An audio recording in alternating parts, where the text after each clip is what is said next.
So, World War III just started. Before we get started here, I just want to say that I'm praying for safety and peace for the members of the U.S. military who quite often were just kids from low-income neighborhoods trying to pay for college or trying to get a well-paying job.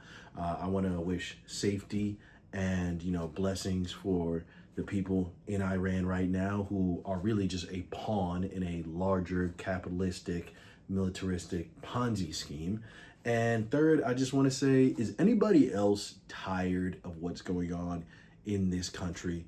I know that's not a radical thought, because every time I turn on my computer, every time I pull up my phone, every time I'm outside, I hear somebody complaining, and I do live in an echo chamber. I live in New York City, but at the same time, I feel like there's so many mass amounts of people complaining at this time. And it's not like how it was with liberals and MAGA people. Now it seems to be a general consensus of all people. And I think, man, this regime, I'll call it a regime because I don't even want to call it, a party at this point. I think this regime has really destroyed the country. Now, when I say that, I don't want any liberal people getting hyped up and be like, yeah, because not for nothing, Democrats have done their fair share of destruction as well, too. And I feel like right now we're getting to this crucial point, the point of no return, the point when the younger generation fully has to take the reins and decide where this country is going to go for the next 50 years. Realistically, we have to do that. We have to do that. You see it with Zoran right now. You already saw it with AOC and how she was progressing. Not even to mention, even with conservative people, there's a lot more younger conservative correspondents, on television and talking head stuff. Just because I think we've all run out of faith from older people, We've all run out of faith in older people, whether they're conservative older people or liberal older people, because I think we've all learned that they're all playing this collective game together. They're colluding together. And yes, the Democrats are the lesser of the evil because, even though they're sold to all these super PACs, just like the conservatives are, they still care about, gay rights or pretend to. Let's be real, they pretend to. That being said, though, it still leads you to the same issue and it still leads you to the same finish line, which is corporate greed and how it is destroying this country. And once it destroys this country, it'll then destroy the world. The fact that we've already had 2 world wars should let us know that we are smart enough not to get into a third one. Yet somehow, here we are. And I'll be honest with you, I don't know what to do. I don't know what to do.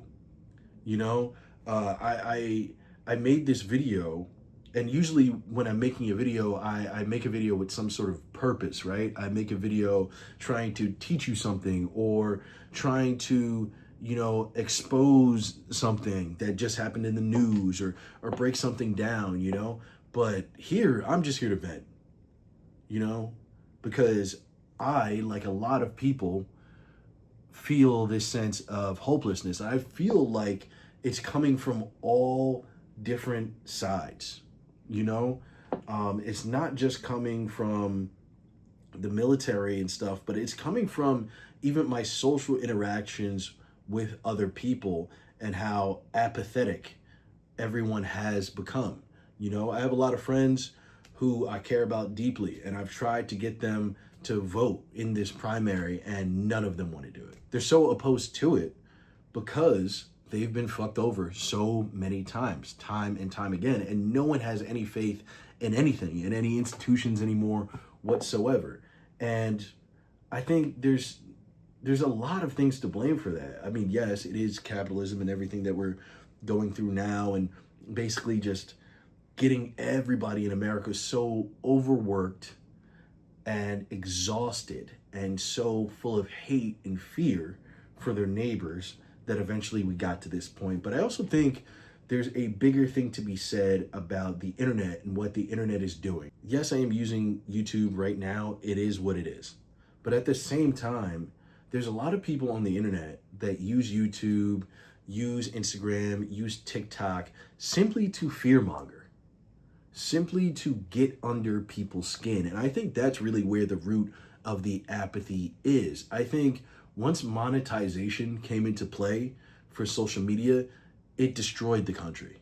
You know, it wasn't destroyed when it happened, but it created this gradual destruction of the United States and honestly of the world. All these hot takes and these things that are made to make people jump out of their skin. You know, every time I turn on my phone or my computer, there's a YouTube video with some outlandish claim and then somebody trying to prove that claim correctly, you know? And I'm used to that because I'm a comedian. That's something that I was already accustomed to before social media became so monetized and so huge and full of these hot takes. But now I think the fact that this, you know, devil's advocate hot take person is everywhere, it creates this world of just anger and division and apathy, you know, because when you're so often provoked emotionally, you either fall deep into the depths of it, like a lot of MAGA people have, they've fallen into cults and QAnon and everything like that, or you become apathetic, right? And you kind of build up this defense that no matter what happens or no matter what someone says, it doesn't affect you emotionally anymore. And there is a strength to that, but at the same time, you lose a lot in gaining that ability. You know, what people say shouldn't always bother you on a personal level, but what people say and what people do should bother you when it comes to a national level, when it comes to a community level.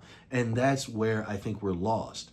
I mean, we've gotten to the point now where they're talking about how Iran was bombed 3 times. And if you look in the comment section of an Instagram post, somebody's making a joke about it. It's like, dude, do you not realize how fragile all of this is and how privileged you are to be born in this country and how easily all of it can be wiped away? And I'm not even saying that Iran has nukes or anything like that, but all America has to do is fuck around and find out. And we've been fucking around quite a bit.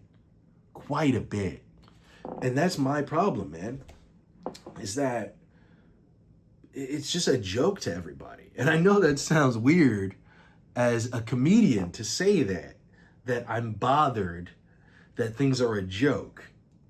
But for me, jokes have always been on stage. Jokes have always been part of a sketch or a skit. Jokes have never been me making weird little quips about Palestinian children. Jokes have never been me or anyone that I know making jokes about how Iran is going to suffer. Jokes have never been me or anybody that I care about or that I love making, you know, little puns about how the country is doomed.